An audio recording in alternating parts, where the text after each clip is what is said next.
Baik, bismillahirrahmanirrahim. Assalamualaikum warahmatullahi wabarakatuh. Waalaikumsalam warahmatullahi wabarakatuh. Waalaikumsalam warahmatullahi wabarakatuh, Sir. Apa kabar semuanya, Nak? Alhamdulillah sehat, Sir. Alhamdulillah sehat, Sir. Alhamdulillah. Jadi di pertemuan pagi ini, sebelum kita memulai aktivitas belajar kita, alangkah lebih baiknya kita berdoa semoga Allah memberikan berkah di setiap aktivitas kita. Berdoa masing-masing, dimulai.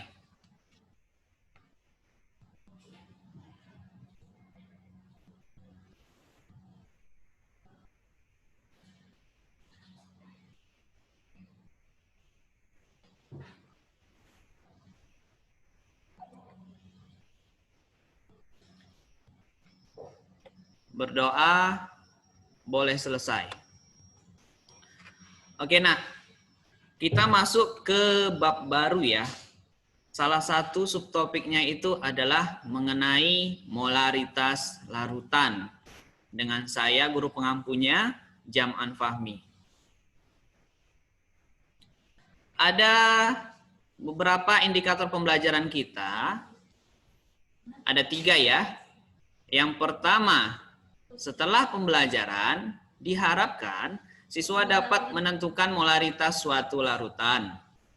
Yang kedua, setelah pembelajaran, siswa dapat menentukan molaritas dari persentase suatu larutan. Yang terakhir, setelah pembelajaran nanti, diharapkan siswa dapat menentukan molaritas dari hasil pengenceran, gitu ya. Ada 3. Semoga setelah pembelajaran ketiga indikator pembelajaran ini tercapai. Nah, dalam kehidupan sehari-hari, Nak, kalau kita mau mengukur zat padat, itu salah satu caranya adalah dengan cara menimbang ya. Dari hasil timbangan itu kita akan memperoleh satuan massa nanti. Boleh kilogram, boleh pula gram. Jadi contohnya gula. Satuan yang kita gunakan kalau kita mau belanja gula atau mengukur gula kan kilogram ya. Atau kalau kalian mau beli gula di pasar itu dalam satuan gram boleh 500 gram atau 1000 gram. Tapi yang lebih umumnya di masyarakat itu digunakan satuan kilogram. Nah, bagaimana kalau fasenya itu dalam bentuk cair? Kalau dalam bentuk cair, biasanya kita gunakan volume ya, dalam satuan mililiter atau liter. Kalau ukurannya agak kecil, kita boleh gunakan mililiter. Nah, permasalahannya muncul apabila kedua fase ini kita gabung antara padat dan cair.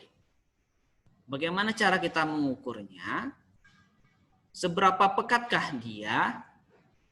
Itulah yang menjadi tujuan pembelajaran kita pagi ini. Nah, kita akan lebih mengenal mengenai istilah molaritas ya. Atau bahasa lainnya kemolaran. Begitu ya. Dengan satuan molar nantinya. Oke. Ini kira-kira definisinya. Molaritas itu menyatakan jumlah mol zat yang terlarut dalam 1 liter larutan. Jadi lambangnya itu M besar, satuannya sesuai dengan perumusan. Karena yang dibandingkan itu adalah mol dengan liter, maka satuannya itu adalah mol per liter. Begitu. Bagaimana nantinya kalau seandainya dia dipecah perumusannya. Mol itu bisa kita peroleh dengan cara membandingkan antara massa zat terlarut dengan massa molekul relatifnya ya, atau yang disimbolkan dengan Mr. Kemudian jangan lupa dibandingkan dengan 1000. Kalaulah misalnya volume pelarutnya itu dibuat dalam satuan mililiter, maka di sini kita bubuhkan angka 1000 ya. Maksudnya nanti dikonversi ke satuan liter. Biar sama dengan perumusan yang di awal tadi. Oke. Adapun keterangannya masing-masing, M itu molaritas. Satuannya sudah jelas. N itu mol zat terlarut. Ingat ya nak, dalam larutan itu terbagi menjadi dua bagian, dua fase. Ada fase zat terlarut, ada pula zat pelarut ya. Kalau misalnya kita ambil contoh untuk larutan gula, berarti zat terlarutnya itu adalah gula, sementara zat pelarutnya adalah air gitu ya. Sementara V itu volume, satunya liter. G itu massa zat terlarut. Mr adalah massa molekul zat terlarut. Massa molekul relatif ya. Masih ingat kan cara menghitung Mr, mol, dan seterusnya. Oke, sebentar lagi akan kita masuki ke contohnya. Yang pertama, kita diminta tentukan molaritas 0,2 mol HCl dalam 1 liter larutan. Oke. Jadi kira-kira rumusnya apa tadi, Nak? Rumusnya? N per V, Sir. Ya, dimulai dari awal lah. M sama dengan N per V, begitu ya. Kebetulan langsung dikasih tahu dalam satuan mol. Jadi tinggal kita substitusikan ke perumusan ini menjadi 0,2 mol per 1 liter larutan ya, langsung ya. Hati-hati. Kalau ini bukan liter larutan, berarti nggak kayak gini cara pengerjaannya. Berbeda sedikit ya. Pakai angka 1000 tadi. Berarti ini hasilnya berapa, Nak? Hasilnya? 0,2, Sir. 0,2. Satuannya? Mol, Sir. Molser. Begini. Mol per liter, Sir. Iya, maksudnya adalah mol per liter. Mol per liter. Gitu ya. Masih mudah. Paham ya sampai di sini, Nak? Paham, Sir. Oke, good. Kita lanjutkan.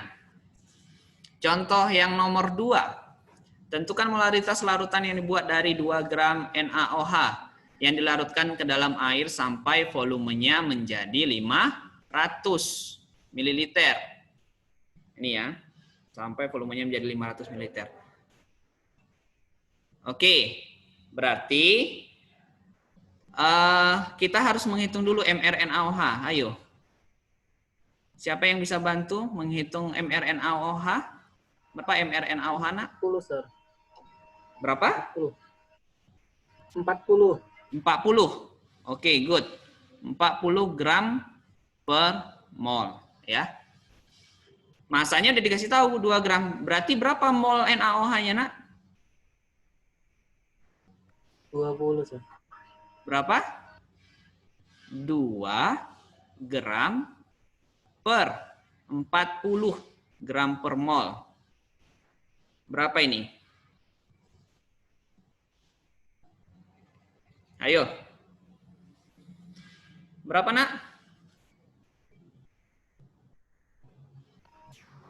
0,5, Sir. 0,5, Sir. 0,5? 0,05, Sir. Hati-hati. 0,05 mol. Ya, 2/40 bukan 2/4.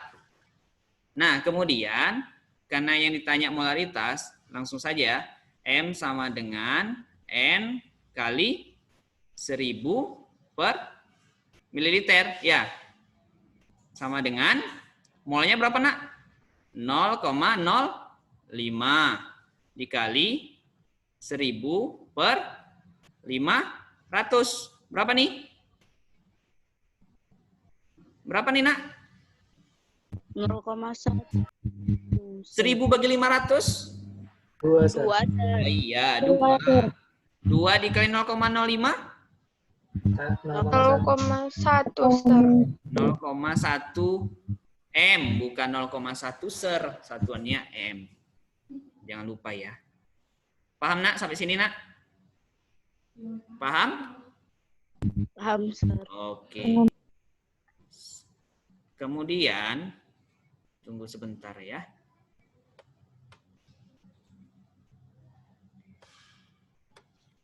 Kemudian kita lanjutkan. Nah, ini tujuan pembelajaran kita yang kedua.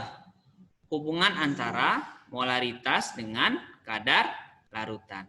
Jadi rumus yang perlu kalian ingat itu adalah M sama dengan persen kali rho kali 10 per mr. Nah, rho ini udah tahu ya maknanya ya. Rho itu udah tahu, Nak? Ayo. Udah, Sir. Ya, rho itu maksudnya apa? Masa jenis. Jenis, Sir. Ya, rho itu adalah massa jenis larutan di sini ya. Jadi contohnya ini. Saya tunggu dulu lah kalian mengerjakan. Orang ini tinggal masukkan ke rumus kok. Udah dikasih tahu nih persennya. Udah dikasih tahu rho-nya. Ini ada MR-nya. Ayo, coba kalian hitung masing-masing dulu. Kasih tahu saya berapa jawabannya. Ya. Saya tunggu.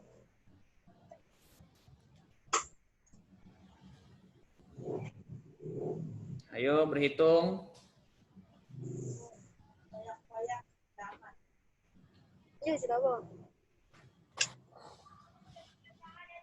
Ada yang udah dapat?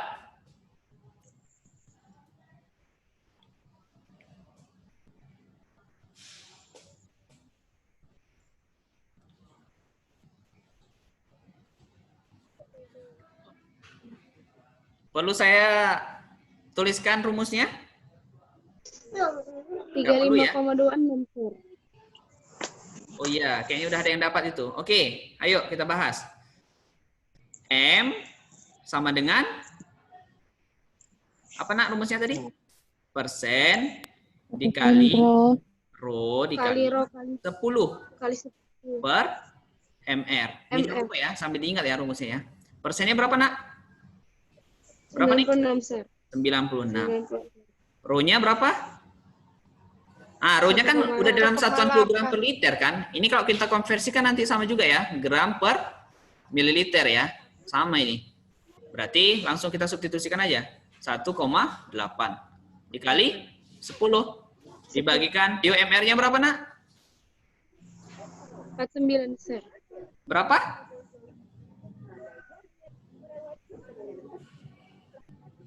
Berapa? 49. 49. Itu 48, Sir. berapa? 68, Sir. 9. Benar.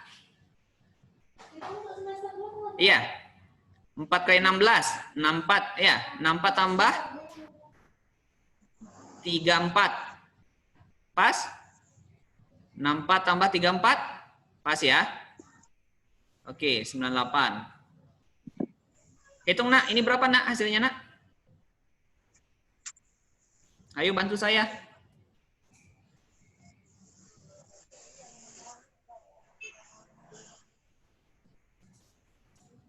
Berapa hasilnya? Berapa, Putri?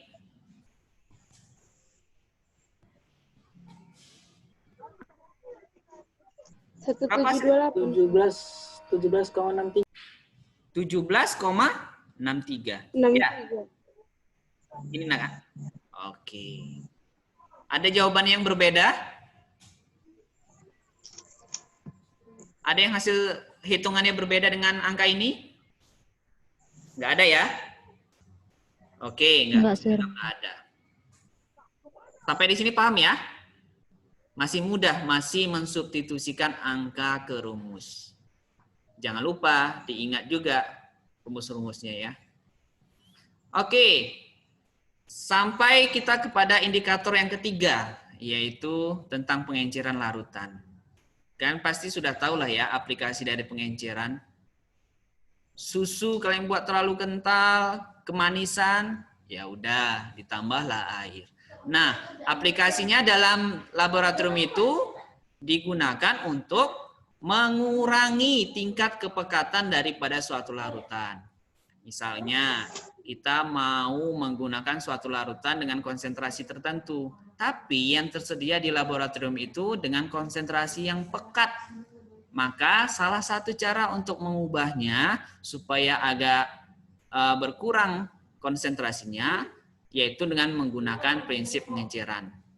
Menambahkan sejumlah air ya dalam volume tertentu.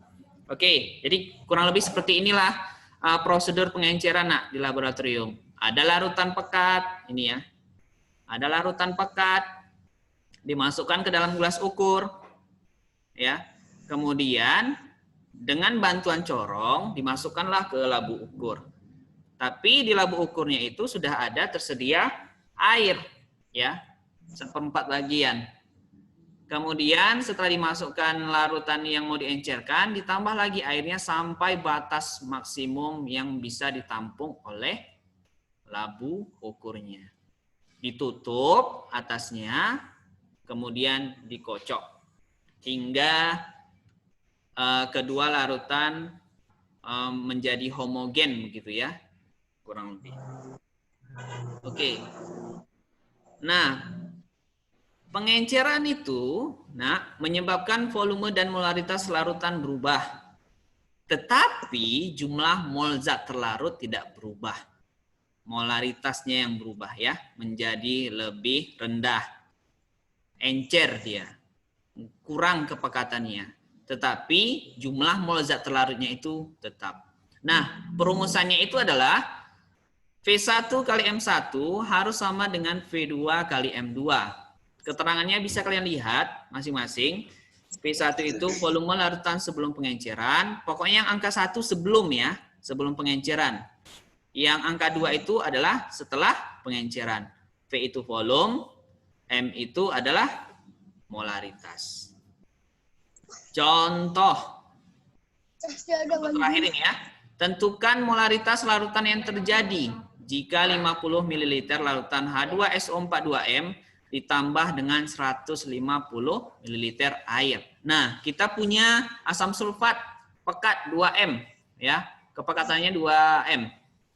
Mau kita encerkan berapakah molaritas yang baru setelah pengenceran ini? Nah, bisa nggak kalian langsung hitung duluan, nak? Saya tungguin sebentar, baru kita bahas. Saya beri waktu 2 menit ya. Coba kalian hitung duluan. Berapa molaritasnya yang baru? Silakan. Rumusnya saya bantu nih. M1, V1 harus sama dengan M2, V2. Ayo.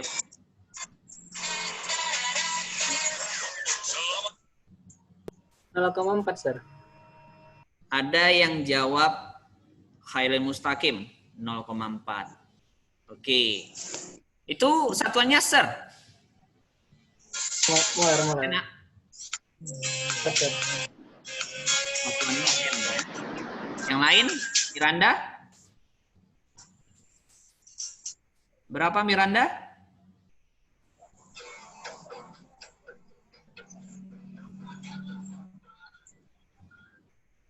Ada jawaban yang lain? Ayo.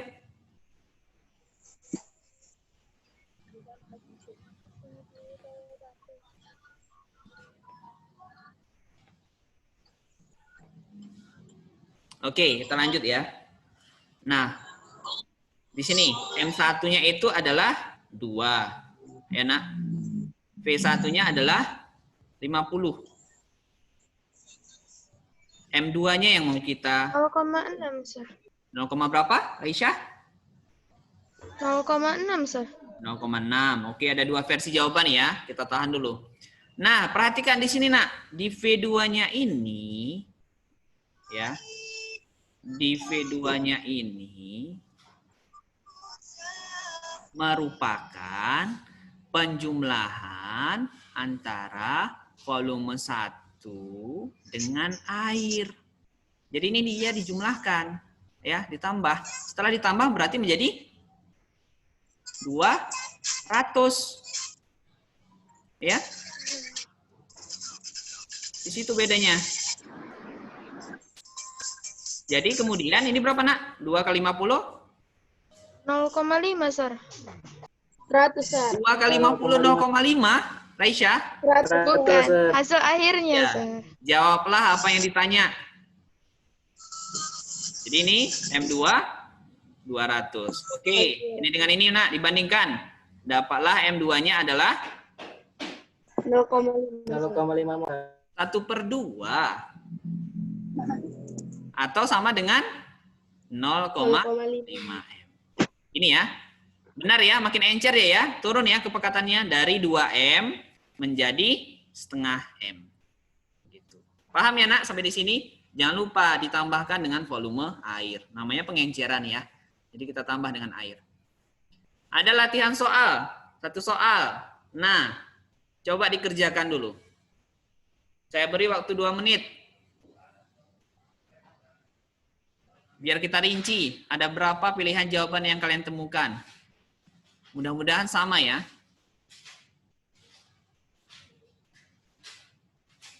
Ayo nak.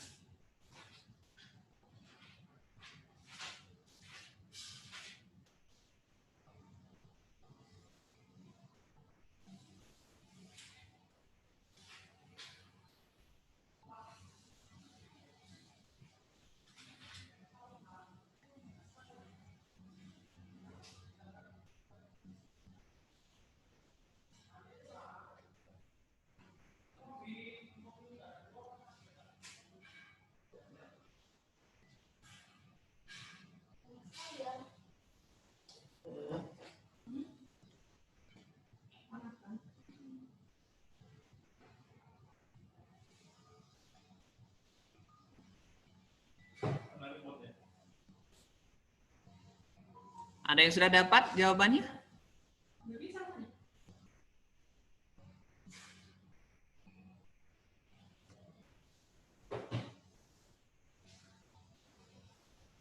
Ayo hitung-hitung.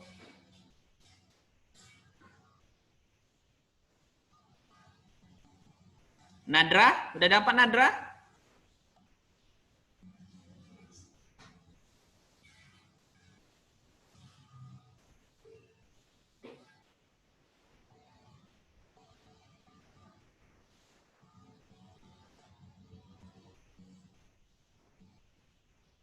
Bisa?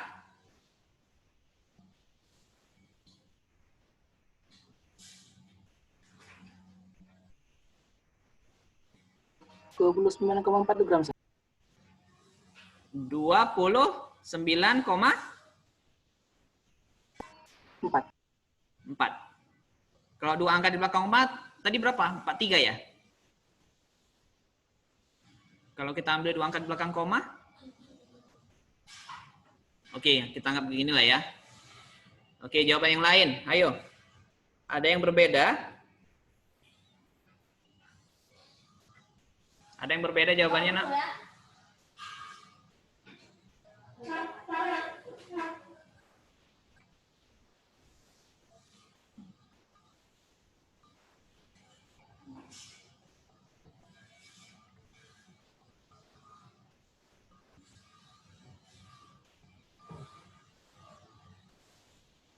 Masih ditunggu.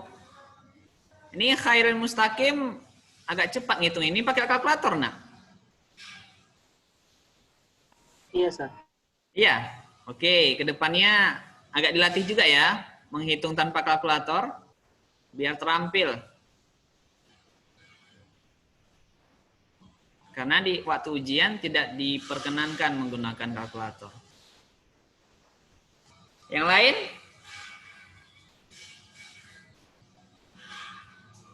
Oke, mengingat waktu, yuk kita bahas saja yuk. Biar tuntas. Bantu saya menghitung MR-nya dulu. MR CK2CR2O7. Kalium dikromat. K-nya itu 39. 39 kali 2 berapa, nak? 78. 78. Agak kuat suaranya. Khairul Mustaqim. Di sini agak ribut ya. CR-nya 52. 52 kali 2 berapa, nak? 104, Sir. 104. Agak kuat lagi. Khairul Mustaqim. 7 kali 16. Berapa? 112, Sir. 112 ya? Benar itu ya? Ayo hitung, berapa hasilnya nih? 294. 290. 294. Iya. Iya, Sir. Oke. Gram per mol.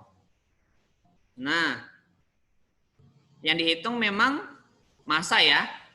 Yang dihitung massa. Molarnya dikasih tahu. Oke. Rumusnya langsung. M sama dengan gram. G ini yang dihitung ya. Per mr dikali 1000 per mililiter. M-nya itu 0,05 ya. Gramnya yang kita mau cari MR-nya adalah 294 dikali 1000 per mililiternya 500. Ini 2 dan seterusnya ya. Sampailah nanti dapat gramnya, kalian hitung sendiri ya nak. Satunya gram. Oke. Ini rumus yang digunakan ya, jangan lupa. Ini research yang saya gunakan ya. Jangan lupa setelah belajar juga kita berdoa kepada Allah nak ya. Semoga kita diberi kemudahan untuk mempelajari pengetahuan baru. Mohon maaf apabila ada kekurangan. Sampai jumpa di pertemuan selanjutnya. Wabillahi taufiq wal hidayah. Assalamualaikum warahmatullahi wabarakatuh. Waalaikumsalam warahmatullahi wabarakatuh. Waalaikumsalam warahmatullahi wabarakatuh.